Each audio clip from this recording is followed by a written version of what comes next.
1953 American CIA ഇറാനിൽ അട്ടിമറി നടത്തിയതും മൊസാദിക്കിനെ വധിച്ചതും. ഇറാനും അമേരിക്കയും തമ്മിലുള്ള ശത്രുതക്ക് ഈ കാലത്തോളം തന്നെ പഴക്കമുണ്ട്. 1951 ഇറാനിലെ പ്രധാനമന്ത്രിയായി തിരഞ്ഞെടുക്കപ്പെട്ട ഒരു മനുഷ്യനുണ്ടായിരുന്നു. അയാളുടെ പേര് മുഹമ്മദ് മൊസാദെക് എന്നായിരുന്നു. അദ്ദേഹം ജനാധിപത്യപരമായി തിരഞ്ഞെടുക്കപ്പെട്ടൊരു നേതാവായിരുന്നു. അദ്ദേഹം ചെയ്തത് ഇറാനിലെ എണ്ണ വ്യവസായത്തെ മുഴുവൻ ദേശസാൽക്കരിക്കുകയായിരുന്നു. അതായത് ഇറാൻ്റെ എണ്ണ ഇറാൻ്റെ സർക്കാരും ഇറാൻ്റെ പൊതുമേഖലാ കമ്പനികളും കൈകാര്യം ചെയ്യും, ഉപയോഗിക്കും എന്നതായിരുന്നു ആ രാഷ്ട്രത്തിൻ്റെ തീരുമാനം. അത് ഏറ്റവും അലോസരപ്പെടുത്തിയത് അന്ന് ബ്രിട്ടനായിരുന്നു. കാരണം അവരുടെ എണ്ണ കമ്പനിയായ അഗ്ലോ ഇറാനിയൻ ഓയിൽ കമ്പനിയായിരുന്നു അതുവരെ ഇറാനിലെ എണ്ണ ചൂഷണം ചെയ്തുകൊണ്ടിരുന്നത്. ദേശസാൽക്കരണം നടപ്പിലാക്കിയതോടെ ഇറാൻ്റെ എണ്ണ നിയന്ത്രണം പൂർണ്ണമായി അവർക്ക് നഷ്ടപ്പെടുന്ന നിലയുണ്ടായി. ബ്രിട്ടൻ അമേരിക്കയോട് സഹായം അഭ്യർത്ഥിക്കുകയായിരുന്നു അന്ന് ചെയ്തത്. ഉടനെ തന്നെ അമേരിക്ക ഇറാനെ ആക്രമിക്കാൻ വേണ്ടി സമ്മതിച്ചു. ഓപ്പറേഷൻ അജാക്സ് എന്ന പേരിട്ട ആക്രമണമായിരുന്നു അന്ന് അമേരിക്ക ഇറാന് നേരെ നടത്തിയത്. അമേരിക്കൻ CIA നേതൃത്വത്തിൽ 1953 ഒക്ടോബർ 19 മൊസാദിക്കിനെ അട്ടിമറിച്ചു. അദ്ദേഹത്തെ അറസ്റ്റ് ചെയ്തു. പിന്നീട് അദ്ദേഹത്തെ വീട്ടുതടങ്കലിലിട്ട് ക്രൂരമായ മരണത്തിന് വിധേയമാക്കുകയായിരുന്നു അമേരിക്കൻ സാമ്രാജ്യത്വം അന്ന് ചെയ്തത്. പകരം CIA അമേരിക്കയുടെ ഒരു പാവ സർക്കാരിനെ അവിടെ അവരവരോധിച്ചു. ഷാ മുഹമ്മദ് റസ പ്ലഹവിയെ അമേരിക്ക ഇറാനിൽ അധികാരത്തിൽ എത്തിച്ചു കൊടുത്തു. ഈ കൊടും ക്രൂരത ഇറാനിലെ ജനങ്ങൾക്ക് അമേരിക്കയോടുള്ള കടുത്ത പ്രതിഷേധം കാലാകാലമായി നിലനിർത്തിക്കൊണ്ടിരിക്കുകയാണ്. അമേരിക്കക്ക് തങ്ങളുടെ സാമ്രാജ്യത്വ താല്പര്യങ്ങൾ നടപ്പിലാക്കുക എന്നുള്ളത് മാത്രമാണ് അവരുടെ ലക്ഷ്യം. അവർ പറയുന്ന ജനാധിപത്യം എന്നുള്ളത് അവർ പ്രഖ്യാപിക്കുന്ന ജനാധിപത്യമാണ്. ലോകത്തെ ജനാധിപത്യത്തെ കശാപ്പ് ചെയ്യുകയാണ് അമേരിക്ക ഇതുവരെ ചെയ്തുകൊണ്ടിരുന്നത് എന്നുള്ളതാണ് ലോകത്തിൻ്റെ അനുഭവം എന്ന് പറയുന്നത്. 1979 ഇറാനിൽ ഇസ്ലാമിക വിപ്ലവം നടക്കുന്നതും ഇറാൻ അമേരിക്കൻ ബന്ധം വിച്ഛേദിക്കപ്പെടുന്നത്. നീണ്ട 26 വർഷമായിരുന്നു അമേരിക്കൻ പാവ ഭരണാധികാരിയായ ഷാ മുഹമ്മദ് റസ പഹ്ലവി അധികാരത്തിൽ തുടർന്നത്. അത് ഇറാനെ സംബന്ധിച്ചിടത്തോളം അമേരിക്കൻ അടിമത്വത്തിൻ്റെ കാലഘട്ടമായിരുന്നു.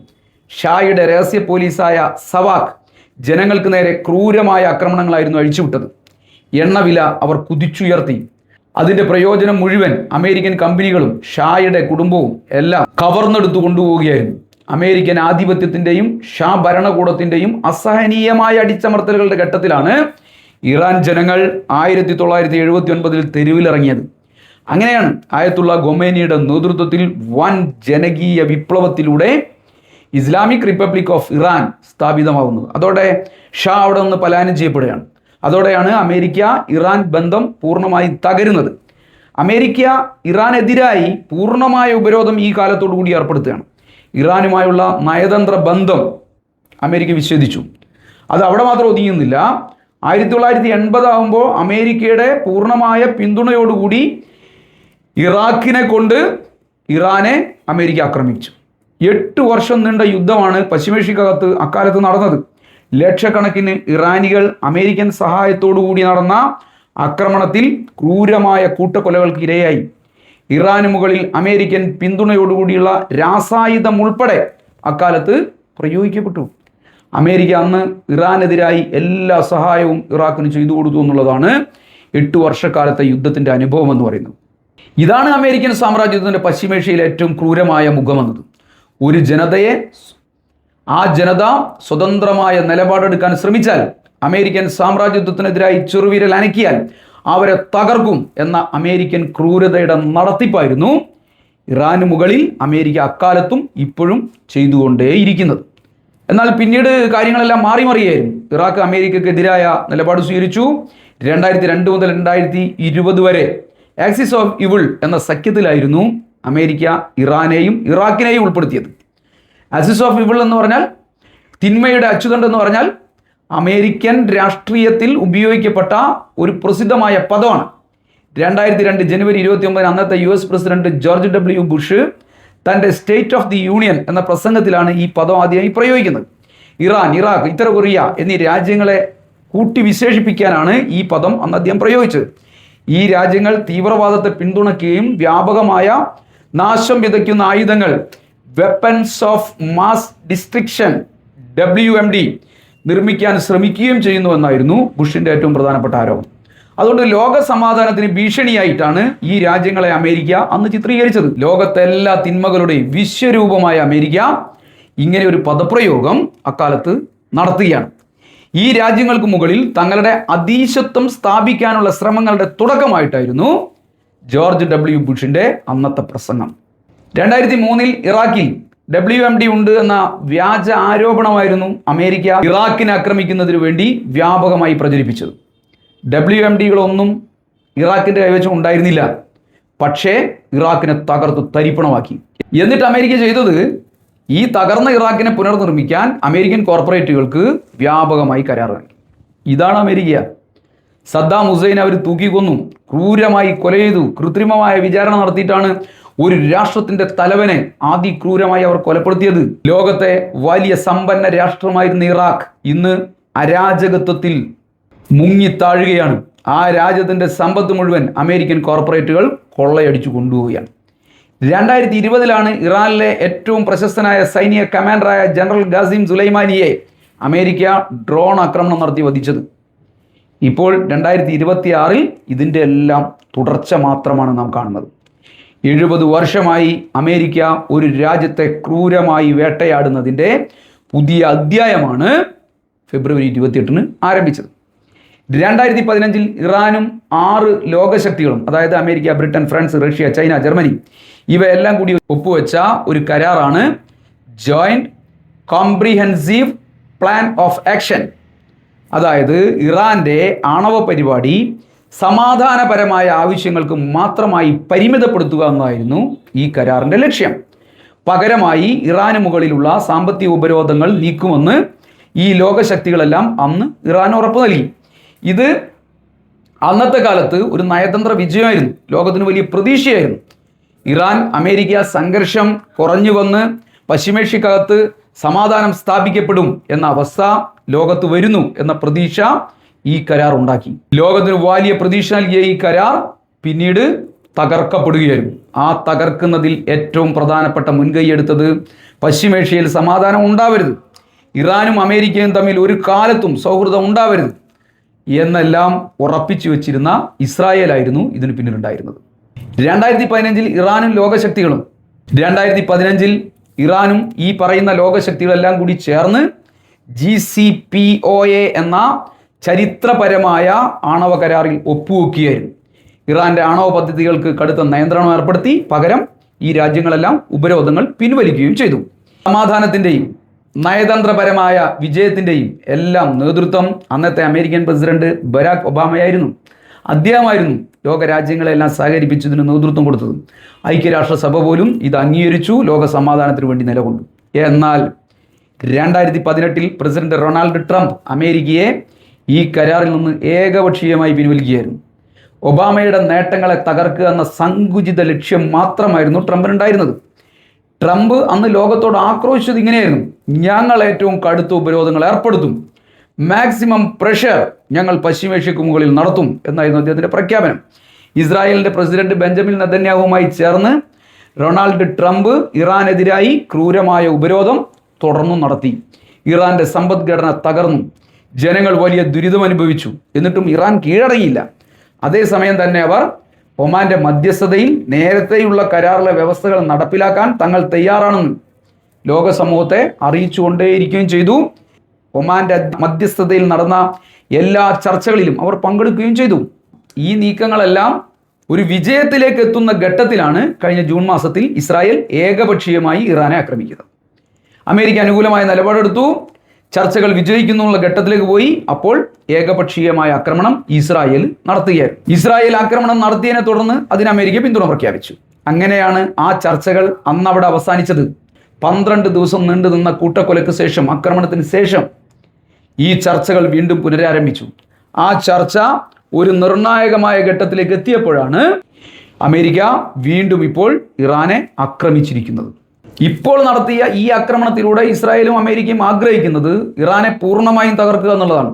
ഇറാനെ പൂർണ്ണമായും തങ്ങളുടെ അടിമ രാഷ്ട്രമാക്കി മാറ്റുക എന്നുള്ളതാണ്. ഒരു പരമാധികാര രാജ്യത്തെ ആക്രമിച്ച് അതിനെ തങ്ങളുടെ കാൽക്കീഴിലാക്കാനുള്ള അമേരിക്കൻ സാമ്രാജ്യത്വത്തിൻ്റെ ഈ നീക്കത്തെ ഈ ലോകം അനുവദിച്ചു കൊടുക്കണമോ എന്നുള്ളതാണ് സമാധാനവാദികളായ മനുഷ്യരുടെ മുന്നിലുള്ള ചോദ്യം. ഇറാഖിനെ തകർക്കാൻ അമേരിക്ക ഉപയോഗിച്ച അതേ കള്ളപ്രചരണം തന്നെയാണ് ഇറാനെതിരായും അമേരിക്ക ഉയർത്തിക്കൊണ്ടേയിരിക്കുന്നത്. ഇറാൻ അണുവായുധം നിർമ്മിക്കുന്നു എന്ന ആരോപണമാണ് അവർ ഇപ്പോഴും നടത്തിക്കൊണ്ടിരിക്കുന്നത്. ഇതിൻ്റെ സത്യാവസ്ഥ ഇറാൻ പല ഘട്ടങ്ങളിൽ ലോകത്തിന് മുന്നിൽ അവതരിപ്പിച്ചാണ്. ഇറാനെതിരായ ഏറ്റവും വലിയ ആരോപണം ഉന്നയിക്കുന്ന ഇസ്രായേലാണ്. അമേരിക്കൻ സഹായത്തോടെ നൂറുകണക്കിന് മാരകമായ അണുവായുധങ്ങൾ സൂക്ഷിക്കുന്ന ഭീകര തമ്മാടി രാഷ്ട്രമാണ് ഇസ്രായേൽ. ഊർജ ആവശ്യങ്ങൾക്ക് വേണ്ടി ആണവോർജം വികസിപ്പിക്കുന്ന ഇറാനെതിരായ ആരോപണങ്ങൾ ഉന്നയിക്കുന്നത് മുഴുവൻ ഈ അണുവായുധങ്ങൾ കൂമ്പാരമാക്കിയിട്ടുള്ള ഇസ്രായേലാണെന്നുള്ളതാണ് രസകരമായ കാര്യം. ഇറാൻ അണുവായുധം നിർമ്മിക്കുന്നു, ഇതവർ വർഷങ്ങളായി തുടർന്നുകൊണ്ടിരിക്കുകയാണ്, ആവർത്തിച്ചുകൊണ്ടിരിക്കുകയാണ് എന്നാണ് ഇസ്രായേലും അമേരിക്കയും പറഞ്ഞുകൊണ്ടിരിക്കുന്നത്. ഇത് പച്ചക്കളവാണെന്ന് എല്ലാ ഏജൻസികളുടെയും അന്വേഷണം സാക്ഷ്യപ്പെടുത്തിയതാണ്. അമേരിക്കയുടെ സ്വന്തം അന്വേഷണ റിപ്പോർട്ടുകൾ തന്നെ പറയുന്നത് ഇറാൻ അണുവായുധം നിർമ്മിക്കുന്നതിനുള്ള പ്രവർത്തനങ്ങളിൽ ഏർപ്പെട്ടിട്ടില്ല എന്നാണ്. 2007 US നാഷണൽ ഇൻ്റലിജൻസ് എസ്റ്റിമേറ്റ് തന്നെ ഇറാൻ 2003 തന്നെ തങ്ങളുടെ ആയുധ പരിപാടി നിർത്തിവെച്ചതായി സ്ഥിരീകരിച്ചതാണ്.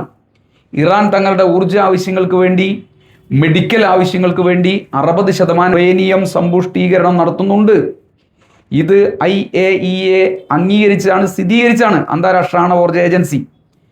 അന്താരാഷ്ട്ര ആണവോർജ ഏജൻസി എന്നത് ഐക്യരാഷ്ട്രസഭയുടെ മേൽനോട്ടത്തിൽ പ്രവർത്തിക്കുന്ന ഒരു സ്വതന്ത്ര അന്താരാഷ്ട്ര സംഘടനയാണ്. ഇവരാണ് ഇതെല്ലാം പരിശോധിച്ചുകൊണ്ടിരിക്കുന്നത്. അവരാണ് സാക്ഷ്യപ്പെടുത്തിയത് ലോകമെമ്പാടുമുള്ള ആണവോർജത്തിൻ്റെ സമാധാനപരമായ ഉപയോഗം പ്രോത്സാഹിപ്പിക്കുക, അതേസമയം തന്നെ അണുവായുധങ്ങളുടെ വ്യാപനം തടയുക എന്നുള്ളതാണ് ഈ സംഘടനയുടെ ഏറ്റവും പ്രധാനപ്പെട്ട ലക്ഷ്യം. ഇറാനും ലോകരാജ്യങ്ങളും തമ്മിൽ നേരത്തെ ഈ ആണവ പ്രശ്നത്തിൽ ഒപ്പുവെച്ച JCPOA കരാറിൻ്റെ കാര്യത്തിൽ IAEA ഒരു നിർണായക റോളാണ് വഹിച്ചിരുന്നത്. കരാർ പ്രകാരം ഇറാൻ ഏറ്റെടുത്ത ഉത്തരവാദിത്തങ്ങൾ, അതായത് യുറേനിയം സമ്പുഷ്ടീകരണത്തിൻ്റെ നില, സെൻട്രിഫ്യൂജുകളുടെ എണ്ണം തുടങ്ങിയവയെല്ലാം കൃത്യമായി പാലിക്കുന്നുണ്ടോ എന്ന് ഈ സംഘടന പരിശോധിച്ചു. അവരത് സ്ഥിരീകരിച്ചു. ഇതെല്ലാം ചെയ്യേണ്ട ഉത്തരവാദിത്തം IAEAക്കായിരുന്നു. അവർ കൃത്യമായി അത് നിർവഹിച്ച് കാലാകാലങ്ങളിൽ ഐക്യരാഷ്ട്രസഭയ്ക്ക് റിപ്പോർട്ട് നൽകിക്കൊണ്ടിരുന്നതാണ്. അണുവായുധങ്ങൾ നിർമ്മിക്കാൻ അണുവായുധ നിലവാരത്തിലേക്ക് യുറേനിയം എത്തണമെങ്കിൽ 90% സമ്പുഷ്ടീകരണം ആവശ്യമാണ്. എന്നാൽ ഇറാൻ 60% വരെ മാത്രമേ ചെയ്യുന്നുള്ളൂ എന്നുള്ളത് എല്ലാവരും സാക്ഷ്യപ്പെടുത്തിയതാണ്. ഇതിനെ ഉപയോഗിച്ചാണ് അമേരിക്കയും ഇസ്രായേലും ഇറാനെതിരെ വലിയ പ്രചരണം സംഘടിപ്പിക്കുന്നതും പശ്ചിമേഷ്യയെ സമ്പൂർണ്ണമായി തങ്ങളുടെ കാൽ കീഴിലാക്കാൻ, ഇനി അവശേഷിക്കുന്ന അമേരിക്കൻ വിരുദ്ധ നിലപാടെടുക്കുന്ന ഇറാനെ കൂടി തകർക്കാൻ ഉള്ള കാരണമായി ഇതിനെ ഉപയോഗിക്കുന്നു. ഇറാൻ ഇപ്പോൾ ചെയ്തുകൊണ്ടിരിക്കുന്ന യുറേനിയം സമ്പുഷ്ടീകരണം അണുവായുധ നിർമ്മാണത്തിന് ഉപയോഗിക്കാനാവില്ല എന്ന് US നാഷണൽ ഇൻ്റലിജൻസും അന്താരാഷ്ട്ര ആണവോർജ ഏജൻസിയും ആവർത്തിച്ച് പറഞ്ഞിട്ടും അമേരിക്കയും ഇസ്രായേലും ഈ പ്രചരണം തുടർന്നുകൊണ്ടേയിരിക്കുകയാണ്. അടിസ്ഥാന കാരണം ഈ കാരണം പറഞ്ഞ് ഇറാനെ തങ്ങളുടെ കാൽ കീഴിലാക്കുക എന്നുള്ളതാണ്. എന്തുകൊണ്ടാണ് ഇറാൻ്റെ യുറേനിയം സമ്പുഷ്ടീകരണം 60% വരെ പോയത് എന്നുള്ളൊരു ചോദ്യമാണ്. 2018 അമേരിക്ക JCPOAയിൽ നിന്ന് പിന്മാറിയപ്പോൾ അതിനോടുള്ള പ്രതികരണമായിട്ടാണ് ഇറാൻ കുറച്ചുകൂടി സമ്പുഷ്ടീകരണത്തിലേക്ക് നീങ്ങിയത്. അവർ പറഞ്ഞു, നിങ്ങളാണ് കരാർ ലംഘിച്ചത്, അപ്പോൾ ഞങ്ങളുടെ എല്ലാ ആവശ്യങ്ങൾക്കും വേണ്ടി ഞങ്ങളുടെ അവകാശം ഞങ്ങൾ ഉപയോഗിക്കുകയാണ്. ഈ 60% വരെ യുറേനിയം സമ്പുഷ്ടീകരണം നടത്താമെന്ന ഞങ്ങളുടെ അവകാശം ഞങ്ങൾ ഉപയോഗിക്കുകയാണ് എന്ന് ഇറാൻ ചൂണ്ടിക്കാട്ടിയത് ആ ഘട്ടത്തിൽ മാത്രമാണ്. അവർ ഒരു ഘട്ടത്തിൽ പോലും അണുവായുധം നിർമ്മിക്കുന്നു അല്ലെങ്കിൽ നിർമ്മിക്കും എന്ന് പറഞ്ഞിട്ടില്ല. എന്നിട്ടും ഇസ്രായേലും ബെഞ്ചമിൻ നെതന്യാഹുവും അമേരിക്കയും ഭ്രാന്തനായ ഡൊണാൾഡ് ട്രംപും കള്ള പ്രചരണങ്ങൾ നടത്തി ഇറാൻ ജനതയെ ആക്രമിച്ച് കൂട്ടക്കൊല നടത്തുകയാണ്. ഈ ആണവോർജത്തിൻ്റെ കാര്യത്തിൽ എല്ലാ രാജ്യങ്ങൾക്കും ഒരേ മാനദണ്ഡമല്ലേ അമേരിക്ക അല്ലെങ്കിൽ ഐക്യരാഷ്ട്രസഭ മുന്നോട്ട് വെക്കേണ്ടത്? എന്നാൽ ഇസ്രായേലിന് മറ്റൊരു മാനദണ്ഡമാണ് അമേരിക്ക നൽകുന്നത്. അണുവായുധ വ്യാപനം തടയുന്നതിനുള്ള ലോകത്തെ ഏറ്റവും പ്രധാനപ്പെട്ട ഉടമ്പടിയാണ് NPT. 191 രാജ്യങ്ങൾ NPTയിൽ ഒപ്പുവെച്ചിട്ടുണ്ട്. എന്നാൽ 3 രാജ്യങ്ങളാണ് ഇതിന് പുറത്തു നിൽക്കുന്നത്: ഇന്ത്യ, പാകിസ്ഥാൻ, ഇസ്രായേൽ. ഇസ്രായേൽ NPTയിൽ ഒപ്പിട്ടിട്ടില്ല. അവർക്ക് 90ഓളം അണുവായുധങ്ങൾ ഉണ്ട് എന്നുള്ളതാണ് ലോകത്തിന് അറിയാവുന്ന കണക്ക് എന്ന് പറയുന്നത്. എങ്ങനെയാണ് ഇസ്രായേലിന് ഈ അണുവായുധങ്ങളെല്ലാം കിട്ടിയത്? 1950 ഫ്രാൻസ് ഡിമോണിയയിൽ നിർമ്മിച്ചു നൽകിയ റിയാക്ടറാണ് ഇതിൻ്റെ അടിസ്ഥാനം. നോർവേയിൽ നിന്ന് ഇതിനാവശ്യമായ ഭാരജലവും അമേരിക്കയിൽ നിന്നുള്ള യുറേനിയവുമാണ് ഇസ്രായേലിൻ്റെ അണുവായുധ നിർമ്മാണത്തിൻ്റെ അടിസ്ഥാനം എന്ന് പറയുന്നത്. അതായത് ഇറാനെ ആക്രമിക്കുന്നതിന് വേണ്ടി ഇന്ന് നേതൃത്വം കൊടുക്കുന്ന രാജ്യങ്ങളാണ് ഇസ്രായേലിന് ഈ സംവിധാനങ്ങളെല്ലാം ഉണ്ടാക്കി കൊടുത്തത്. പിന്നീട് അവർ ദക്ഷിണാഫ്രിക്കയുമായി സഹകരിച്ച് യുറേനിയം കൊണ്ടുവരാൻ വേണ്ടി തുടങ്ങി. അത് ശേഖരിച്ചു. ഔദ്യോഗികമായി അവർ സമ്മതിക്കുന്നില്ലെങ്കിലും ഏകദേശം 100 കണക്കിന് ആണവ വാർ ഹെഡുകൾ നെഗേവ് മരുഭൂമിയിലെ ഡിമോണ കേന്ദ്രത്തിൽ അവർ സൂക്ഷിച്ചു വച്ചിരിക്കുകയാണ്. ജെറിക്കോ മിസൈലുകൾ, ഡോൾഫിൻ അന്തർവാഹിനികൾ, F-151 യുദ്ധവിമാനങ്ങൾ, അങ്ങനെ തുടങ്ങി ഇത് നിക്ഷേപിക്കാൻ വേണ്ടി പറ്റാവുന്ന, തൊടുത്തുവിടാൻ വേണ്ടി പറ്റാവുന്ന എല്ലാ സംവിധാനങ്ങളും ഇസ്രായേലിനുണ്ട്. അവരത് റെഡിയാക്കി വെച്ചിരിക്കുകയാണ്. ഇക്കാര്യത്തിൽ അന്താരാഷ്ട്ര ആണവോർജ ഏജൻസിയുടെ നിലപാടും ഇരട്ടത്താപ്പാണ്. ഇസ്രായേൽ NPTയിൽ ഒപ്പുവെച്ചിട്ടില്ല എന്നതിനാൽ IAEA അവിടെ ഒരു പരിശോധനയും നടത്തുന്നില്ല. അതിനവർക്ക് അധികാരവുമില്ല. NPTയിൽ അംഗമായ ഇറാനെ കടുത്ത നിരീക്ഷണത്തിന് അന്താരാഷ്ട്ര സമൂഹം വിധേയമാക്കുമ്പോൾ ഇസ്രായേലിനെ ഒഴിവാക്കുന്നത് ഇരട്ടത്താപ്പാണ്. അമേരിക്ക തങ്ങളുടെ പ്രോക്സി രാഷ്ട്രമായി ഇസ്രായേലിനെ പശ്ചിമേഷ്യയാകെ അധീനപ്പെടുത്തുന്നതിന് വേണ്ടി ഉപയോഗിച്ചുകൊണ്ടിരിക്കുന്നതാണ്. ഇസ്രായേലിന് സൈനികവും സാമ്പത്തികവുമായ പിന്തുണ അമേരിക്ക നൽകുന്നത് ഇതിൻ്റെ അടിസ്ഥാനത്തിലാണ്. മറുഭാഗത്ത് ഇറാനെ തകർക്കാൻ വേണ്ടി ശ്രമിക്കുന്നതും പശ്ചിമേഷ്യയിലെ ആധിപത്യത്തിൻ്റെ ഭാഗമായി തന്നെയാണ്. അതായത് അണുവായുധ കൂമ്പാരം മുഴുവൻ ഉണ്ടാക്കി വെച്ച ഇസ്രായേലും അമേരിക്കയും തങ്ങളുടെ ഗവേഷണ ആവശ്യങ്ങൾക്ക് പോലും, ശാസ്ത്രീയമായ ഗവേഷണം നടത്താൻ വേണ്ടി പോലും ഒരു രാജ്യത്തെ അനുവദിക്കില്ല എന്ന വെല്ലുവിളിയാണ് ഇപ്പം നടത്തിക്കൊണ്ടിരിക്കുന്നത്.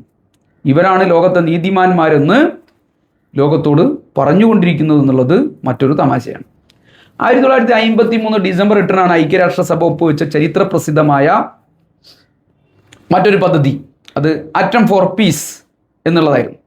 ശീതയുദ്ധകാലത്ത് അണുവായുധ മത്സരം രൂക്ഷമായ സാഹചര്യത്തിൽ ആണവ സാങ്കേതിക വിദ്യ യുദ്ധത്തിന് പകരമായി സമാധാനപരമായ ആവശ്യങ്ങൾക്ക് വേണ്ടി ഉപയോഗിക്കുക എന്നുള്ളതായിരുന്നു ആ പദ്ധതിയുടെ ലക്ഷ്യമെന്ന് പറയുന്നത്.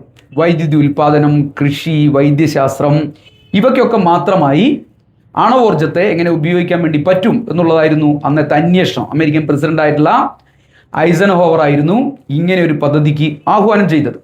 ഇതിൻ്റെ ഭാഗമായാണ് ആണവോർജത്തിൻ്റെ സമാധാനപരമായ ഉപയോഗം പ്രോത്സാഹിപ്പിക്കുന്നതിനും ആയുധ വ്യാപനം തടയുന്നതിനുമായി 1957 അന്താരാഷ്ട്ര ആണവോർജ ഏജൻസി IAEA രൂപീകരിച്ചത്.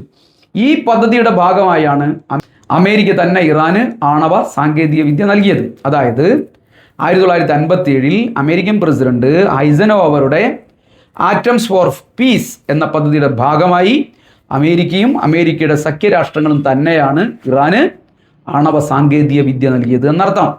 1967 അമേരിക്ക ഇറാന്റെ തലസ്ഥാനമായ തെഹ്റാനിൽ 5 മെഗാവാട്ട് ഗവേഷണ റിയാക്ടർ സ്ഥാപിച്ച് നൽകുകയുണ്ടായി. അന്ന് ഇറാനിൽ ഷായുടെ നേതൃത്വത്തിലുള്ള അമേരിക്കൻ പാവ ഗവൺമെൻറ് ആയിരുന്നു എന്നുള്ളതാണ് ഇതിൻ്റെ ഒരു മറുഭാഗം.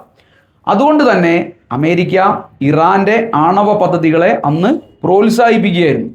ഇറാന് ആണവ സാങ്കേതിക വിദ്യ വേണമെന്ന് അന്ന് ശക്തമായി വാദിച്ചത് അമേരിക്കയായിരുന്നു.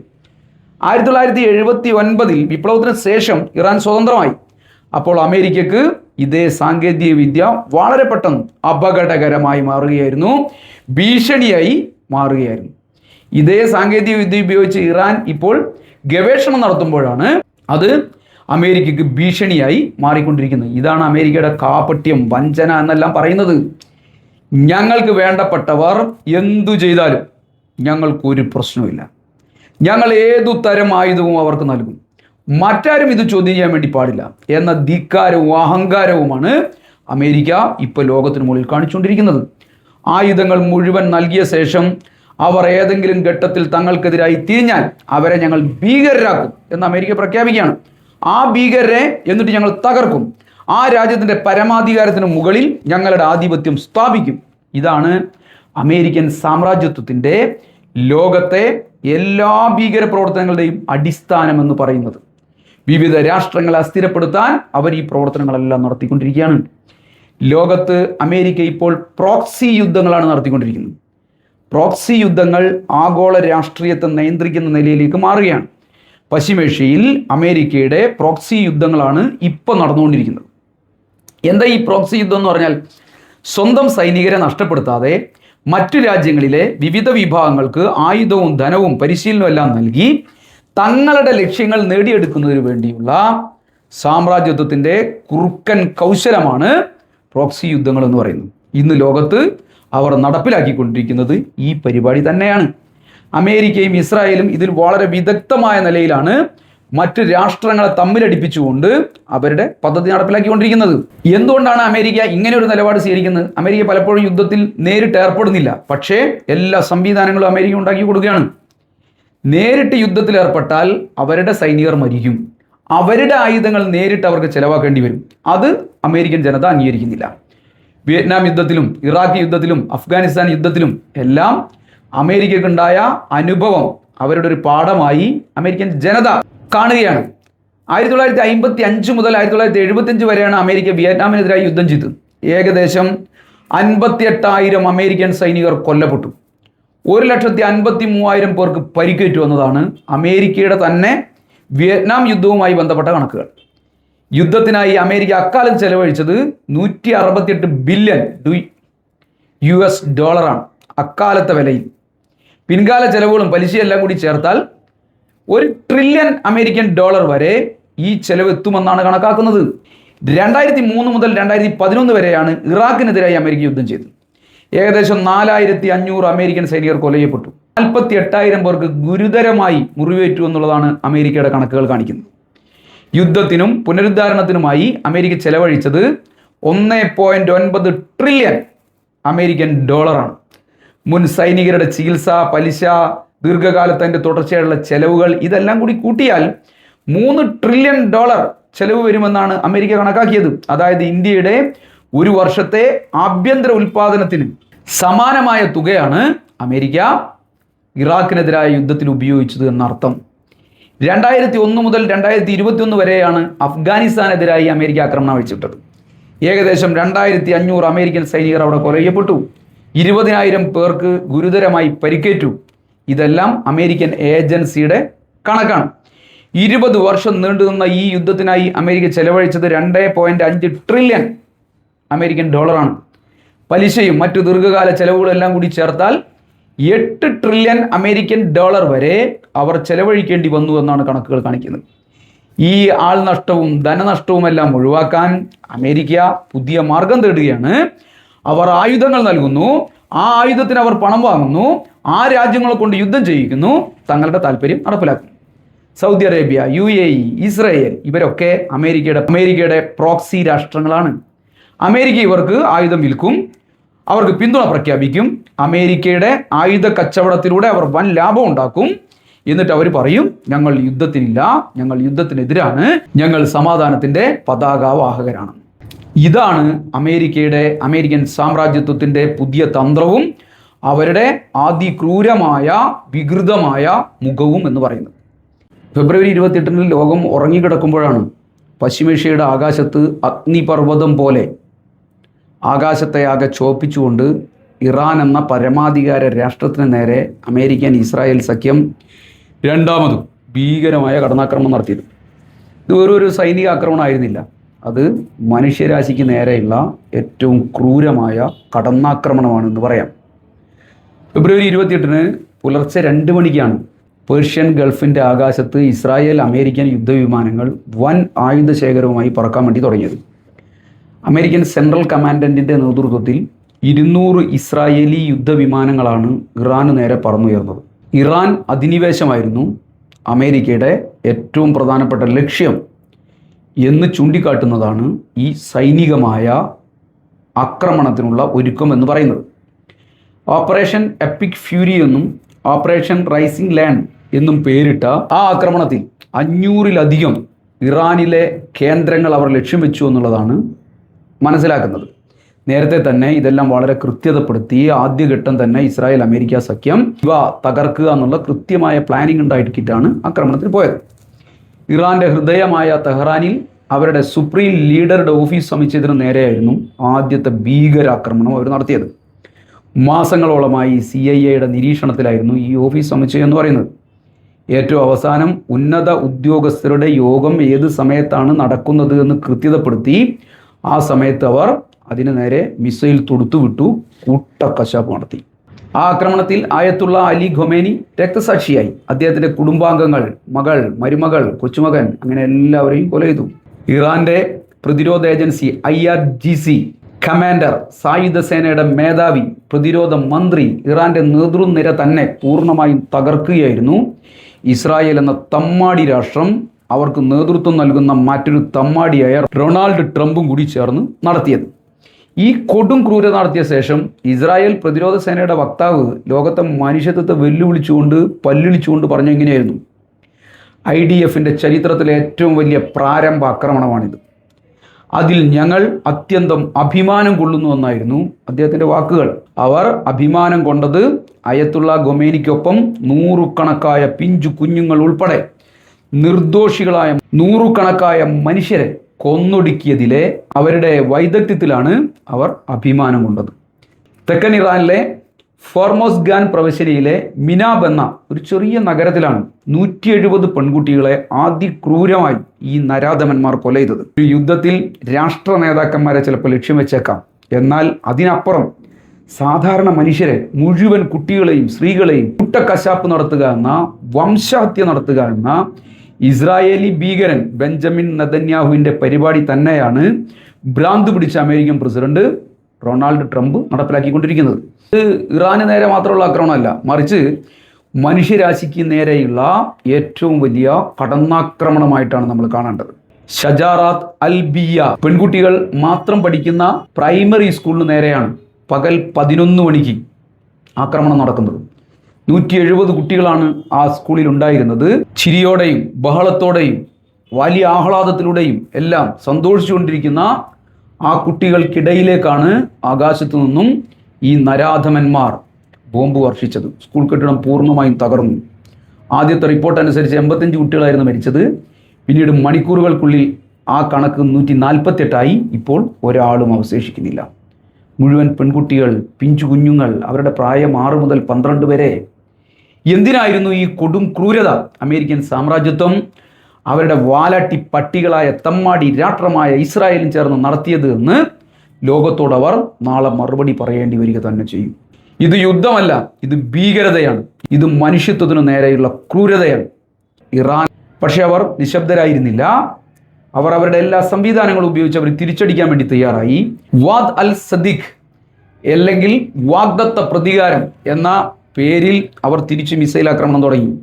ബഹ്റാനിലെ അമേരിക്കൻ 5ാം കപ്പലിൻ്റെ ആസ്ഥാനം അവരാക്രമിച്ചു. ഖത്തറിലെ അൽ ഉദൈദ് വ്യോമത്താവളം അവരാക്രമിച്ചു. ദുബായിലെ പാം ജുമൈറ അവർ ആക്രമിച്ചു. അവരുടെ സാധ്യത ഉപയോഗിച്ച് അവർ തിരിച്ചടി ആരംഭിച്ചു. ഇസ്രായേലിൽ ഒരു വനിത ഉൾപ്പെടെ മരിച്ചു. 121 പേർക്ക് പരിക്കുപറ്റി. അതോടൊപ്പം തന്നെ സായുധമായ കടന്നാക്രമണത്തിനപ്പുറം ഇറാൻ ലോകത്തിൻ്റെ കഴുത്തിലെ ഞരമ്പായിട്ടുള്ള, ലോകത്തെ മൊത്തം എണ്ണ ഉപഭോഗത്തിൻ്റെ 20% കടന്നു പോകുന്ന ഫോർമുസ് കടലുടക്ക് ഇറാൻ ഒരു സംഘർഷ മേഖലയായി പ്രഖ്യാപിച്ചു. അത് അടച്ചിടാൻ വേണ്ടി തീരുമാനിച്ചു. ഇതോടെ എണ്ണവില ബാരലിന് $100 മുകളിലേക്ക് ഉയർന്നിരിക്കുകയാണ് ഇപ്പോൾ തന്നെ. അപ്പോഴാണ് ലോക സമ്പദ്ഘടനയുടെ നട്ടല് ഒരു ഞെട്ടലോടെ വറച്ചു തുടങ്ങിയത്. ഇറാന് നേരെ ഒരു കാരണവുമില്ലാതെ വളരെ ആകസ്മികമായി അമേരിക്കയും ഇസ്രായേലും നടത്തിയ ആക്രമണത്തിന് അവർ കാരണം പറയുന്നത്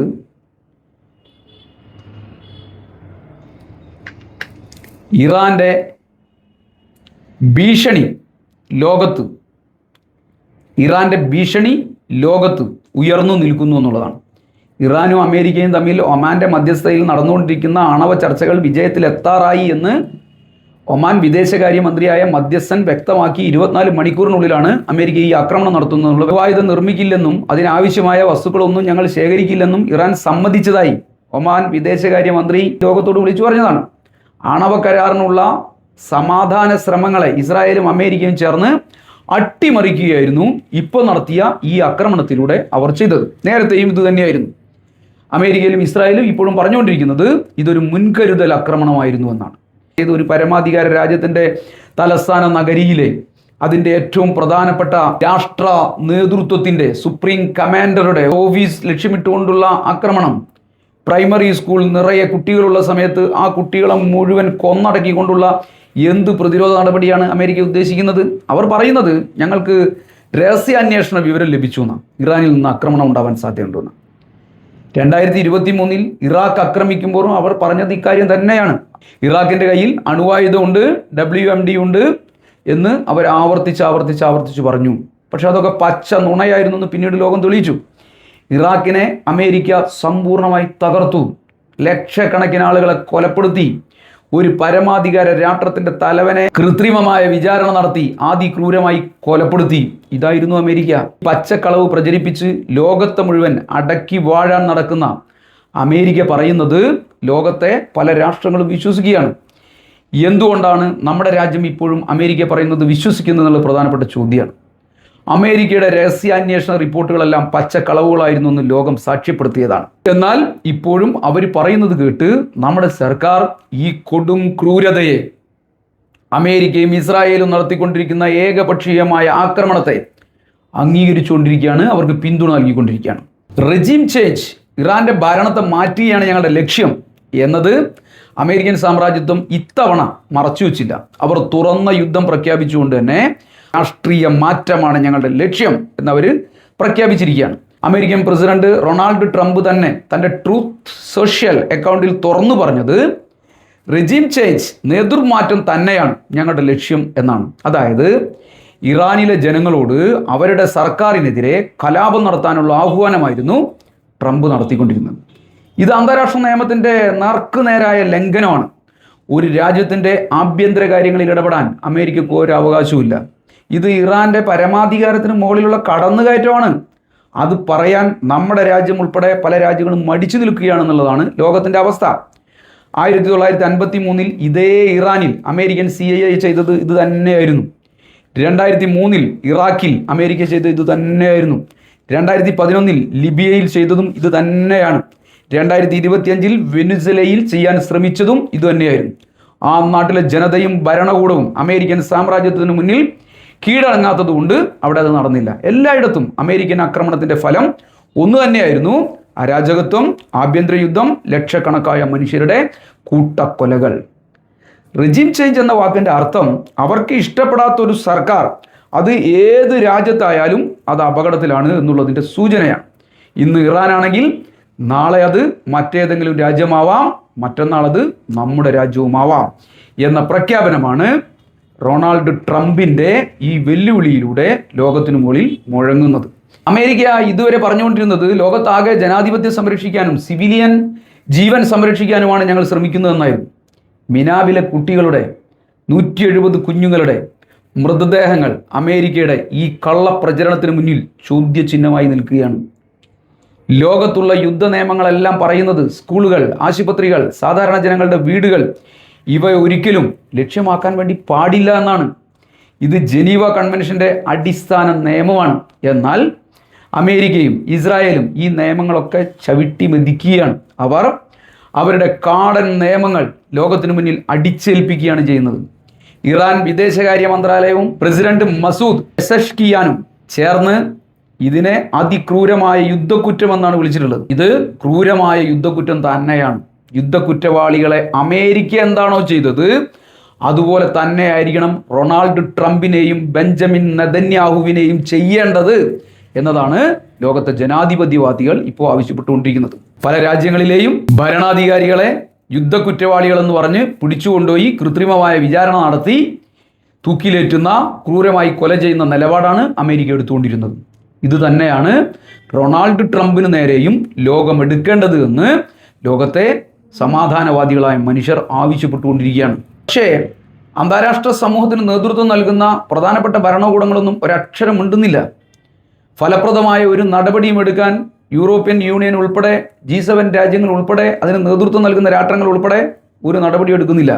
കാരണം അവരൊന്നും മനുഷ്യനോടൊപ്പമല്ല, മറിച്ച് അമേരിക്കൻ സാമ്രാജ്യത്തിൻ്റെ ഏറാൻ മൂളികളായി മാറിയിരിക്കുന്നു എന്നുള്ളതാണ് അനുഭവം. അവർ ഈ അമേരിക്കയ്ക്ക് വേണ്ടി അവരെല്ലാം കൂടി തന്നെ നിർമ്മിച്ചതാണ് നിലവിലുള്ള ലോകത്തെ നിയമങ്ങളെല്ലാം. അതുകൊണ്ട് തന്നെ അമേരിക്ക ലോകത്തെ മുഴുവൻ ചുട്ടരിച്ചാലും, ലോകം മുഴുവൻ സൈനിക അധിനിവേശം നടത്തിയാലും ഒരാളും ഒന്നും മുണ്ടാത്ത നിലയിലേക്ക് ലോകത്തെ ഭരണകൂടങ്ങൾ മാറിക്കൊണ്ടിരിക്കുകയാണ്. ഫെബ്രുവരി 28 സംഭവത്തിൻ്റെ പേരിൽ ഒരു സ്കൂളിൽ ബോംബിട്ട് 170 പെൺകുട്ടികളെ കൊന്നതിന് ആരെങ്കിലും ശിക്ഷിക്കപ്പെടാൻ സാധ്യതയുണ്ടോ എന്ന് ലോകം ചോദിച്ചാൽ സംഭവിക്കില്ല എന്നായിരിക്കും ലോകത്തെ ഭരണാധികാരികൾ മുഴുവൻ ഇന്ന് പറയുന്ന ഉത്തരം. ഇത് ചരിത്രത്തിലെ മറ്റൊരു അടിക്കുറിപ്പായി മാത്രം മാറും എന്നതാണ് ഇന്നത്തെ ലോക സാഹചര്യങ്ങൾ നമുക്ക് കാണിച്ചു തരുന്നത്. എന്നാൽ മാനവരാശിയുടെ പ്രതിരോധങ്ങളും പ്രതിഷേധങ്ങളും ഈ കുറ്റവാളികളെ ലോകം മനസാക്ഷിക്ക് മുന്നിൽ കുറ്റവാളികളാക്കി തന്നെ ചോദ്യം ചെയ്യപ്പെടുമെന്നുള്ള കാര്യത്തിൽ ഒരു തർക്കവുമില്ല. പ്രതിരോധ തന്ത്രത്തെ ഇറാൻ വിളിക്കുന്നത് ആക്സിസ് ഓഫ് റെസിസ്റ്റൻസ് എന്നാണ്. പ്രതിരോധ അച്ചുതണ്ട് എന്നർത്ഥം. അറബ് പ്രദേശത്തെ സഖ്യകക്ഷികളുടെ ഒരു ശൃംഖലയെ തന്നെ ഇറാൻ സൃഷ്ടിക്കാൻ വേണ്ടി ശ്രമിക്കുകയാണ്. ലെബനിലെ ഹിസ്ബുള്ള, പാലസ്തീനിലെ ഹമാസ്, സിറിയയിലെ അസദ് സർക്കാർ, യമനിലെ ഹുദികൾ, ഇറാഖിലെ ഷിയ മിലീഷ്യകൾ, അങ്ങനെ തുടങ്ങിയിട്ടുള്ള ചെറിയ ഗ്രൂപ്പുകളുമായി ഇറാൻ സഖ്യം ഉണ്ടാക്കിക്കൊണ്ടിരിക്കുകയാണ് ഒരു ഭാഗത്ത്. ഇവരെല്ലാം ഇറാന് പിന്തുണ നൽകുകയും ചെയ്യാം. ഇവരുടെ എല്ലാം പൊതുശത്രു അമേരിക്കൻ സാമ്രാജ്യത്വമാണ് എന്നാണ് അവർ പറഞ്ഞുകൊണ്ടിരിക്കുന്നത്. അമേരിക്കൻ സാമ്രാജ്യത്വത്തിനും ഇസ്രായേൽ അധിനിവേശത്തിനും പലസ്തീൻ അധിനിവേശത്തിനും എതിരാണ് തങ്ങളുടെ നിലപാട് എന്നാണ് അവർ ഇപ്പോൾ പറഞ്ഞുകൊണ്ടിരിക്കുന്നത്. 1982 ഇസ്രായേൽ ലെബനൻ ആക്രമിച്ചപ്പോഴാണ് ഹിസ്ബുള്ള ഉണ്ടാകുന്നത്. ഇറാന്റെ പിന്തുണയോടുകൂടിയാണ് അവർ വളർന്നു വന്നത്. ഇന്ന് ലക്ഷക്കണക്കിന് റോക്കറ്റുകളുള്ള ആയുധശേഖരങ്ങളുള്ള ഹിസ്ബുള്ള ഇസ്രായേലിന് ഒരു ഭീഷണിയായി പശ്ചിമേഷ്യയിൽ നിലകൊള്ളുകയാണ്. ഇസ്രായേലിന് ആയുധങ്ങളും സംരക്ഷണങ്ങളും എല്ലാം നൽകുന്നത് അമേരിക്കയാണെന്നുള്ളത് കൊണ്ട് തന്നെ തങ്ങൾ അമേരിക്കക്കെതിരാണ് എന്ന് അവർ പ്രഖ്യാപിക്കുകയാണ്. അമേരിക്ക ഈ സംഘടനകളെല്ലാം ഭീകര സംഘടനകളായിട്ടാണ് വിളിച്ചുകൊണ്ടിരിക്കുന്നത്. പലസ്തീൻ ജനത തങ്ങളുടെ രാജ്യത്തിനു മേലുള്ള അധിനിവേശത്തിനെതിരെ പോരാടുമ്പോൾ, തങ്ങളെ നാടിനെ സംരക്ഷിക്കാൻ പോരാടുമ്പോൾ അതിനെ ഭീകരവാദവും തീവ്രവാദവും ഒക്കെയാക്കി പശ്ചിമേഷ്യയെ ആകെ മൊത്തത്തിലെടുത്ത് അമേരിക്ക ആക്രമണം നടത്തുകയാണ്. അമേരിക്കൻ ഇസ്രായേൽ അധിനിവേശമാണ് യഥാർത്ഥത്തിൽ ഭീകരവാദം എന്ന് പറയുന്നത്.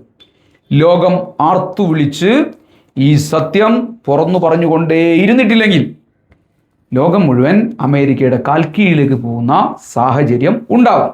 1979 വിപ്ലവത്തിന് ശേഷമാണ് ഇറാൻ പലസ്തീൻ പ്രദേശത്തെ തങ്ങളുടെ വിദേശ നയത്തിൻ്റെ ഒരു കേന്ദ്ര ബിന്ദുവാക്കി മാറ്റി തുടങ്ങിയത്. ഇസ്രായേൽ എന്നത് മിഡിൽ ഈസ്റ്റിൽ അമേരിക്കൻ സാമ്രാജ്യത്തിൻ്റെ ഒരു പ്രതിനിധിയായി നിന്ന് ഈ മേഖലയിലാകെ അമേരിക്കൻ സാമ്രാജ്യത്വത്തിൻ്റെ താല്പര്യങ്ങൾ സംരക്ഷിച്ചുകൊണ്ടേയിരിക്കുകയാണ്. അതോടൊപ്പം തന്നെ അമേരിക്കക്കെതിരായ നിലപാട് സ്വീകരിക്കുന്ന ഇറാനെ സമ്പൂർണ്ണമായി തകർത്ത് സമ്പൂർണ്ണമായ പശ്ചിമേഷ്യയിലാകെ ആധിപത്യം സ്ഥാപിക്കാൻ ഇസ്രായേലും അമേരിക്കയും അവരുടെ ശ്രമം നടത്തിക്കൊണ്ടേയിരിക്കുകയാണ്. ഇറാനും പാലസ്തീനും തങ്ങളുടെ കാൽക്കീഴിലായി കഴിഞ്ഞാൽ പിന്നെ ഇപ്പോൾ തങ്ങൾക്ക് അനുകൂലമാണെങ്കിലും പൂർണ്ണമായും കീഴ്പ്പെടാത്ത രാഷ്ട്രങ്ങളെ അവർ ആക്രമിക്കാൻ വേണ്ടി തുടങ്ങുമെന്നുള്ളതാണ് അമേരിക്കയുടെ ഈ മേഖലയിലെ പ്രവർത്തനങ്ങളുടെ ചരിത്രം എന്ന് പറയുന്നത്. അതുകൊണ്ട് തന്നെ ഇറാനെതിരായി അമേരിക്ക ഇപ്പോൾ നടത്തിക്കൊണ്ടിരിക്കുന്ന ആക്രമണം യഥാർത്ഥത്തിൽ പലസ്തീനെതിരായിട്ടുള്ള ആക്രമണമാണ്, പശ്ചിമേഷ്യക്ക് ആകെ എതിരായിട്ടുള്ള ആക്രമണമാണ്, ലോക സമാധാനത്തിനു നേരെയുള്ള ആക്രമണമാണ് എന്ന് നമുക്ക് കാണാൻ വേണ്ടി പറ്റും. അമേരിക്ക ലോകത്താകെ തങ്ങളുടെ ആധിപത്യം ശക്തിപ്പെടുത്തുന്നതിന് വേണ്ടി നടത്തിക്കൊണ്ടിരിക്കുന്ന സംഘർഷങ്ങളുടെ ഈ കാലത്ത് ലോകം രണ്ട് ചേരിയായി മാറുകയാണ്.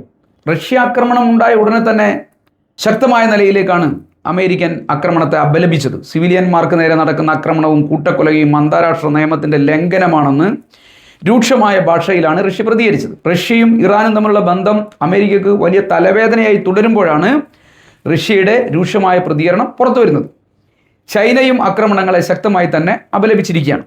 അമേരിക്കയും ഇസ്രായേലും അന്താരാഷ്ട്ര നിയമം പാലിക്കണമെന്നും ജനവാസ കേന്ദ്രങ്ങൾക്കും സ്ത്രീകൾക്കും കുട്ടികൾക്കും നേരെ നടത്തുന്ന ആക്രമണങ്ങൾ നിർത്തണമെന്നും ആവശ്യപ്പെട്ടിരിക്കുകയാണ് ചൈന. അമേരിക്കൻ സാമ്രാജ്യത്വം അതിൻ്റെ ഉപരോധം ഇറാനെതിരായി സംഘടിപ്പിച്ച ഘട്ടത്തിലാണ് റഷ്യയും ചൈനയും ഇറാനും എല്ലാം തന്ത്രപരമായ സഹകരണ കരാറുകൾ ഉണ്ടാക്കിയത്. റഷ്യയും ഇറാനും തമ്മിൽ ആയുധ സഹകരണം ഉൾപ്പെടെ വിവിധ മേഖലകളിലെ സഹകരണ കരാർ നടപ്പിലാക്കിക്കൊണ്ടേയിരിക്കുകയാണ്. ഇറാന്റെ അടിസ്ഥാന സൗകര്യ വികസനത്തിൽ ചൈന $400 ബില്യൺ വരെ നിക്ഷേപിക്കുമെന്നാണ് പ്രഖ്യാപിച്ചിട്ടുള്ളത്. ഈ നിക്ഷേപ ഇടപാടുകളെല്ലാം ചൈനീസ് യുവാനിലോ സ്വർണത്തിലോ നടത്താനുള്ള സാധ്യത ചൈനയും ഇറാനും തമ്മിൽ തേടിക്കൊണ്ടിരിക്കുകയാണ്. ഇത് അമേരിക്കക്ക് വലിയ ആഘാതം ഉണ്ടാക്കും. ഡോളറിലും പെട്രോ ഡോളറിലും നടന്നുകൊണ്ടിരുന്ന ഈ വിനിമയത്തെ റഷ്യ റൂബിളിലാക്കുമ്പോൾ, സ്വർണത്തിലാക്കുമ്പോൾ അമേരിക്ക ഒഴിവാക്കപ്പെടുകയാണ്. ഇത് അമേരിക്കക്ക് വലിയ ഞെട്ടലാണ് ഉണ്ടാക്കുന്നത്. ബ്രിക്സ് രാജ്യങ്ങൾ, ഷാങ്ഹായ് സഹകരണ ഓർഗനൈസേഷൻ തുടങ്ങിയ വേദികളിലെല്ലാം ഇറാനും ചൈനയും റഷ്യയും ഒന്നിച്ചു പ്രവർത്തിച്ചുകൊണ്ടിരിക്കുകയാണ്. ലോകത്തൊരു പുതിയ ലോകക്രമം രൂപപ്പെടുകയാണ്. അമേരിക്കയുടെ ഏകധ്രുവ ലോകം അവസാനിച്ച് ലോകം ബഹുധ്രുവമായി കൊണ്ടിരിക്കുന്നതിൻ്റെ സാഹചര്യങ്ങൾ രൂപപ്പെട്ടു വരുമ്പോഴാണ് അമേരിക്കയും അതിൻ്റെ ഭ്രാന്തനായ പ്രസിഡന്റ് ഡൊണാൾഡ് ട്രംപും കൂടുതൽ ഭ്രാന്തമായ അക്രമാസക്തമായ നിലയിൽ ലോകത്ത് പോയിക്കൊണ്ടിരിക്കുന്നത്. യൂറോപ്യൻ യൂണിയൻ പൂർണ്ണമായും അമേരിക്കൻ സാമ്രാജ്യത്വത്തിന് പിന്തുണ നൽകിക്കൊണ്ടിരിക്കുന്നു എന്നുള്ള വാർത്തകളാണ് വന്നുകൊണ്ടിരിക്കുന്നത്. യൂറോപ്യൻ യൂണിയൻ ആശങ്ക പ്രകടിപ്പിക്കുക മാത്രമാണ് ചെയ്തത്. അവർ ഒരു സംയമനത്തിന് തയ്യാറാവണം എന്നുള്ള ആഹ്വാനമാണ് അവർ നടത്തിയിട്ടുള്ളത്. അമേരിക്ക നടത്തിയിട്ടുള്ള ഈ ക്രൂരമായ ആക്രമണത്തിനെതിരായി ഒരക്ഷരം അവർ പറഞ്ഞിട്ടില്ല. യുദ്ധം നിർത്താനും സമാധാനം സ്ഥാപിക്കാനും ഒരു നടപടിയും ഒരു നിർദ്ദേശവും യൂറോപ്യൻ യൂണിയൻ മുന്നോട്ട് വെച്ചിട്ടേ ഇല്ല എന്നുള്ളതാണ് ഇന്നത്തെ ഒരു ഗൗരവമായ സാഹചര്യം എന്ന് പറയുന്നത്. അവർ അമേരിക്കയുടെ കൂട്ടാളികളായി നിന്ന് ഇസ്രായേൽ എന്ന തമ്മാടി രാഷ്ട്രത്തിനും റൊണാൾഡ് ട്രംപ് എന്ന ഗുണ്ടാ തലവിനും പിന്തുണ നൽകിക്കൊണ്ടേയിരിക്കുകയാണ്. ഇവയെല്ലാം നാറ്റോയിൽ അംഗങ്ങളായതുകൊണ്ട് തന്നെ അവർക്ക് അമേരിക്കയെ എതിർക്കാൻ വേണ്ടി കഴിയില്ല എന്നുള്ളത് മറ്റൊരു കാര്യമാണ്. അതുകൊണ്ട് തന്നെയാണ് അവർ ആശങ്ക രേഖപ്പെടുത്തിക്കൊണ്ടിരിക്കുന്നതും സംയമനത്തിന് ആഹ്വാനം ചെയ്യുന്നതും എന്നിട്ട് മിണ്ടാതിരിക്കുകയും ചെയ്യുന്നത്. G7 രാജ്യങ്ങളുടെ കാര്യം പറയേണ്ടതില്ല. പൂർണ്ണമായി അവർ അമേരിക്കൻ നേതൃത്വത്തിന് പിന്തുണ പ്രഖ്യാപിച്ചിരിക്കുകയാണ്. ഇറാനെ അസ്ഥിരപ്പെടുത്തുന്ന ശക്തി എന്നാണ് അവർ മുദ്ര കുത്തിയത്. അതായത് ഇറാനെതിരെ കൂടുതൽ ഉപരോധങ്ങൾ ഏർപ്പെടുത്തണമെന്നാണ് അവർ ഭീഷണിപ്പെടുത്തിക്കൊണ്ടിരിക്കുന്നത്. യഥാർത്ഥത്തിൽ ലോകത്തെയാകെ അസ്ഥിരപ്പെടുത്തുന്നത് ഇറാനും പാലസ്തീനും ഒന്നുമല്ല, മറിച്ച് അമേരിക്ക എന്ന ലോകത്തമ്മാടി രാഷ്ട്രമാണെന്ന് ഈ G7 രാജ്യങ്ങളിലെയും യൂറോപ്യൻ രാജ്യങ്ങളിലെയും യൂറോപ്യൻ യൂണിയൻ രാജ്യങ്ങളിലെയും എല്ലാം സാധാരണ മനുഷ്യർ പ്രഖ്യാപിച്ചുകൊണ്ടിരിക്കുകയാണ്. ഇന്ത്യൻ ജനതയുടെ വികാരം മാനിക്കാതെ അമേരിക്കൻ സാമ്രാജ്യത്വത്തിന് എല്ലാവിധ പിന്തുണയും നൽകിക്കൊണ്ടിരിക്കുകയാണ്. പാലസ്തീൻ ജനതയെ കൊന്നൊടുക്കുന്ന ഇസ്രായേൽ സന്ദർശിച്ചുകൊണ്ട് ഇന്ത്യൻ പ്രധാനമന്ത്രി നടത്തിയിട്ടുള്ള പരാമർശങ്ങൾ ഹമാസിനെതിരായി മാത്രമാണ്. ഇസ്രായേൽ നടത്തിക്കൊണ്ടിരിക്കുന്ന കൊടും ക്രൂരതക്കെതിരായി ഒരക്ഷരം ഇന്ത്യൻ പ്രധാനമന്ത്രി മിണ്ടിയിട്ടില്ല. ഇസ്രായേൽ സന്ദർശനം കഴിഞ്ഞ് മോദി തിരിച്ചു വന്ന് തൊട്ടടുത്ത ദിവസം തന്നെയാണ് ഇറാന് നേരെ ആക്രമണം നടക്കുന്നത് എന്നുള്ളത് ഇന്ത്യക്ക് മുകളിലും സംശയത്തിന്റെ കരിനിഴൽ വീഴ്ത്തിയിരിക്കുകയാണ്. ഇറാനിൽ അമേരിക്ക അതിഭീകരമായ ആക്രമണം നടത്തുമ്പോൾ മോഡി സർക്കാർ ആശങ്ക രേഖപ്പെടുത്തി വാലും ചുരുട്ടി കിടക്കുകയാണ്. നയതന്ത്രത്തിന് ആഹ്വാനം ചെയ്യുകയാണ് ഇന്ത്യ. ഇറാനുമായുള്ള ഇന്ത്യയുടെ താല്പര്യങ്ങൾ എന്ന് പറയുന്നത് വളരെ സങ്കീർണമാണ്. ഇറാനെ പൂർണ്ണമായി ഇന്ത്യക്ക് ഒഴിവാക്കാനൊന്നും കഴിയില്ല. ഒന്നാമതായി ഇറാനിൽ നിന്നുള്ള എണ്ണയുടെ ഇറക്കുമതി ഇന്ത്യയെ സംബന്ധിച്ച് ഏറ്റവും പ്രധാനപ്പെട്ടതാണ്. ചബഹാർ തുറമുഖത്തിലെ നിക്ഷേപം ഇന്ത്യയെ സംബന്ധിച്ച് ഏറ്റവും പ്രധാനപ്പെട്ടതാണ്. അഫ്ഗാനിസ്ഥാനിലേക്കുള്ള വഴി ഇന്ത്യയെ സംബന്ധിച്ച് ഏറ്റവും പ്രധാനപ്പെട്ടതാണ്. രണ്ടാമത്തെ കാര്യം ഇസ്രായേലുമായുള്ള ബന്ധമാണ്. പ്രതിരോധ മേഖലയിൽ ഇസ്രായേലിൽ നിന്ന് ഏറ്റവും അധികം ആയുധങ്ങൾ വാങ്ങുന്ന രാജ്യം ഇന്ത്യയാണ്. അമേരിക്കൻ താല്പര്യത്തിനനുസരിച്ച് ഇസ്രായേലിനെ തങ്ങളുടെ സഖ്യകക്ഷിയാക്കി ഇസ്രായേലുമായി ഇന്ത്യ സഖ്യം ഉണ്ടാക്കുന്നു. ഇന്ത്യയിൽ നിന്ന് ആയുധങ്ങൾ, ഡ്രോണുകൾ ഉൾപ്പെടെ ഇസ്രായേലിന് നൽകുന്നു. ഇന്ത്യയിൽ ഉണ്ടാക്കുന്ന, നമ്മുടെ തൊഴിലാളികൾ ഉണ്ടാക്കുന്ന, നമ്മുടെ നാട്ടിൽ ഉണ്ടാക്കുന്ന ഡ്രോണുകൾ പാലസ്തീനിലെ പിഞ്ചു കുഞ്ഞുങ്ങളെ കൊന്നുകൊണ്ടിരിക്കുകയാണ്. അതായത് ലോകത്തെ തമ്മാടി രാഷ്ട്രമായ ഇസ്രായേലുമായി കൂടുതൽ അടുത്ത ബന്ധം ഇന്ത്യ ഉണ്ടാക്കിക്കൊണ്ടിരിക്കുകയാണ്. അമേരിക്കൻ സമ്മർദ്ദത്തിന് പഴകിക്കൊണ്ട് തന്നെ അമേരിക്കയുമായുള്ള ഇന്ത്യയുടെ ബന്ധം എന്ന് പറയുന്നത് ഇപ്പോൾ പൂർണ്ണമായും അമേരിക്കക്ക് കീഴ്പ്പെട്ടുകൊണ്ടുള്ളതാണ്. കാർഡ് പോലുള്ള സുരക്ഷാ സഖ്യങ്ങൾ, സ്വതന്ത്ര വ്യാപാര കരാറുകൾ, അമേരിക്കൻ കോർപ്പറേറ്റുകളുടെ അധിനിവേശം, ഇതിൻ്റെ എല്ലാം പശ്ചാത്തലത്തിൽ ഇന്ത്യയെ അമേരിക്കൻ താൽപ്പര്യങ്ങൾ സംരക്ഷിക്കുന്ന ഏറ്റവും പ്രധാനപ്പെട്ട കാലിത്തൊഴുത്തായി മോഡി ട്രംപിൻ്റെ മുന്നിൽ എത്തിച്ചു കൊടുത്തിരിക്കുകയാണ്. മറ്റൊരു കാര്യം ഗൾഫ് രാജ്യങ്ങളുമായിട്ടുള്ള ഇന്ത്യയുടെ ബന്ധമാണ്. ഗൾഫിൽ 80 ലക്ഷത്തോളം ഇന്ത്യക്കാരാണ് അവിടെ ജോലി ചെയ്യുന്നത്. അവർ അവിടെ കഷ്ടപ്പെട്ടുണ്ടാക്കുന്ന പണം ഇന്ത്യയിലേക്ക് അയക്കുന്നത് ഇന്ത്യൻ സമ്പദ്ഘടനയ്ക്ക് ഏറ്റവും നിർണായകമാണ്. ഇതെല്ലാം വെച്ച് ലോകത്തിന് മുകളിൽ അമേരിക്ക ഇപ്പോൾ നടത്തിക്കൊണ്ടിരിക്കുന്ന കടന്നാക്രമണം അവസാനിപ്പിക്കണം, ലോകത്ത് സമാധാനം ഉണ്ടാവണം എന്ന് പറയാൻ ഇന്ത്യ ഗവൺമെൻറ്റിന് കഴിയുന്നില്ല. മോഡി മൗനം പാലിക്കുകയാണ്. സന്തുലിതമായ നിലപാട് ഞങ്ങൾ എടുക്കുമെന്ന് പറഞ്ഞുകൊണ്ടിരിക്കുകയാണ് മോഡിയുടെ ഉദ്യോഗസ്ഥന്മാർ. എത്ര കാലം ഇങ്ങനെ നിൽക്കാനാവുമെന്നുള്ളതാണ് ചോദ്യം. നമ്മുടെ രാജ്യത്തിൻ്റെ സ്വതന്ത്രമായ നിലപാടുകളും ചേരിചേരാ നയവും സാമ്രാജ്യത്വ വിരുദ്ധമായ നിലപാടുകളും ലോകത്തെ മനുഷ്യരോടുള്ള ഇന്ത്യയുടെ ഐക്യദാർഢ്യവും എല്ലാം കളഞ്ഞു കുളിച്ച് അമേരിക്കൻ സാമ്രാജ്യത്വത്തിൻ്റെ വിനീത ദാസനായി മുട്ടിലിഴഞ്ഞ് കഴിയുകയാണ് ഇന്ത്യയുടെ പ്രധാനമന്ത്രി നരേന്ദ്രമോദി. 30 ലക്ഷം മലയാളികളാണ് ഗൾഫ് മേഖലയിലുള്ളത്. UAE, Saudi Arabia, Qatar, Kuwait, Bahrain, Oman തുടങ്ങിയ രാജ്യങ്ങളിലെല്ലാം നമ്മുടെ സഹോദരങ്ങൾ ജോലി ചെയ്തുകൊണ്ടിരിക്കുകയാണ്. നേഴ്സുമാർ, എഞ്ചിനീയർമാർ, ഡോക്ടർമാർ, ടെക്നീഷ്യന്മാർ, കച്ചവടക്കാർ, തൊഴിലാളികൾ, അങ്ങനെ തുടങ്ങി വിവിധ മേഖലകളിൽ അവർ ജോലി ചെയ്യുകയാണ്. നമ്മുടെ കേരളത്തിൻ്റെ സമ്പദ് വ്യവസ്ഥയുടെ നട്ടെല്ലാണ് അവർ. ഇപ്പോൾ ഈ സംഘർഷം ആരംഭിച്ചതോടെ അവരുടെ ജീവിതം അനിശ്ചിതത്വത്തിലാവുകയാണ് ചെയ്യുന്നത്. നാളെ എന്തു സംഭവിക്കുമെന്ന് ഒരാൾക്കും പറയാനാവാത്ത അവസ്ഥയാണ് ഗൾഫിൽ ഇപ്പോൾ ഉള്ളത്. നാട്ടിലേക്ക് മടങ്ങാനാവുമോ അതോ അവിടെ തന്നെ തുടരണമോ എന്നുള്ളതിനെ സംബന്ധിച്ച് ഒരു വ്യക്തമായ നിലപാട് അവർക്ക് എടുക്കാനാവുന്നില്ല. യുദ്ധത്തിൻ്റെ ഗതി ആർക്കും പ്രവചിക്കാനാവാത്ത നിലയിലാണെന്നുള്ളത് കൊണ്ട് തന്നെ വലിയ ആശങ്കയിലാണ് നമ്മുടെ 30 ലക്ഷം സഹോദരന്മാർ. വിമാന സർവീസുകൾ മുഴുവൻ റദ്ദാക്കിയിരിക്കുകയാണ്. 100 കണക്കിന് മലയാളികളാണ് വിമാനത്താവളങ്ങളിൽ കുടുങ്ങിക്കിടക്കുന്നത്. അവർ ടിക്കറ്റ് എടുത്തു, പക്ഷേ യാത്ര ചെയ്യാനാവുന്നില്ല. ജോലി സ്ഥലങ്ങളിലെല്ലാം അനിശ്ചിതത്വം നിലനിൽക്കുകയാണ്. പല കമ്പനികളും അടച്ചുപൂട്ടിയിരിക്കുകയാണ്. നാളെ ജോലിക്ക് പോകാൻ വേണ്ടി കഴിയുമോ എന്നുള്ള ആശങ്കയിൽ നമ്മുടെ സഹോദരങ്ങൾ അവിടെ കഴിയുക. ശമ്പളമില്ല, ജോലി നഷ്ടപ്പെടുമോ എന്നുള്ള ആശങ്ക, ഭക്ഷ്യക്ഷാമം ഒരു ഭാഗത്ത്, ഇന്ധനക്ഷാമം മറുഭാഗത്ത്. പ്രാദേശിക വിപണികളിലെല്ലാം വലിയ പരിഭ്രാന്തിയാണ് ഇതുണ്ടാക്കിയിരിക്കുന്നത്. ആളുകൾ അവശ്യ സാധനം ശേഖരിക്കുന്നതിന് വേണ്ടി നെട്ടോട്ടം ഓടിക്കൊണ്ടിരിക്കുകയാണ്. അതിൻ്റെ ഭാഗമായി വിലക്കയറ്റം രൂക്ഷമാവുകയാണ്. പലചരക്ക് കടകളിലെല്ലാം നീണ്ട ക്യൂ കണ്ടുകൊണ്ടിരിക്കുകയാണ്. ബാങ്ക് ഇടപാടുകൾ നടത്താനാവുന്നില്ല. ബാങ്കുകൾ പലതും അടച്ചിട്ടിരിക്കുകയാണ്. ഓൺലൈൻ ഇടപാടുകൾ തന്നെ പരിമിതപ്പെടുത്തിക്കൊണ്ടിരിക്കുകയാണ്. നാട്ടിലേക്ക് പണം അയക്കുന്നത് മലയാളിയെ സംബന്ധിച്ച് പ്രതിസന്ധിയിലായിരിക്കുകയാണ്. എന്താണ് സംഭവിക്കാൻ പോകുന്നത് എന്ന് ഗൾഫിലെ പ്രവാസികൾ ഉത്കണ്ഠയോടുകൂടി നോക്കിക്കൊണ്ടിരിക്കുകയാണ്. അമേരിക്കയുടെ ഇറാൻ അധിനിവേശം ഒരു സാധാരണ യുദ്ധമല്ല, മറിച്ച് ലോകത്തെ നമ്മൾ ഉൾപ്പെടെയുള്ള കോടാനുകോടി മനുഷ്യരുടെ ജീവിതം തകർക്കുന്ന കടന്നാക്രമണമാണ് എന്ന് മലയാളി മനസ്സിലാക്കേണ്ടതുണ്ട്. ഗൾഫ് മേഖലയിലെ സംഘർഷങ്ങൾ കേരളത്തിൻ്റെ സമ്പദ് വ്യവസ്ഥയ്ക്ക് തന്നെ വലിയ തിരിച്ചടിയായിരിക്കും ഉണ്ടാക്കുക. ഗൾഫ് മലയാളികളുടെ പണമയപ്പ്, റെമിറ്റൻസ് കേരളത്തിൻ്റെ GDPയുടെ 20% വരും. ഇതൊരു വലിയ തുകയാണ്. ഈ പണമൊഴുക്ക് നിലച്ചാൽ വലിയ പ്രതിസന്ധിയിലേക്കാണ് നമ്മുടെ നാട് നടന്നു നീങ്ങുക. നമ്മുടെ നാട്ടിലെ വ്യാപാരം എല്ലാം കുറയും, ഉപഭോഗം കുറയും, ബാങ്കുകളുടെ നിക്ഷേപം കുറയും, പലരും വായ്പ തിരിച്ചടയ്ക്കാതെ വരും. മെച്ചപ്പെട്ടു വരുന്ന കേരളത്തിൻ്റെ സമ്പദ് വ്യവസ്ഥയെ ഈ യുദ്ധം കൂടുതൽ പ്രതിസന്ധിയിലേക്കാണ് എത്തിക്കുക. അതുകൊണ്ട് ഈ യുദ്ധം ഇറാനിലെ പ്രശ്നമല്ല, പശ്ചിമേഷ്യയിലെ പ്രശ്നമല്ല, നമ്മുടെ വീട്ടുമുറ്റത്തെ പ്രശ്നമാണ് എന്ന നിലയിലേക്ക് മാറുകയാണ്.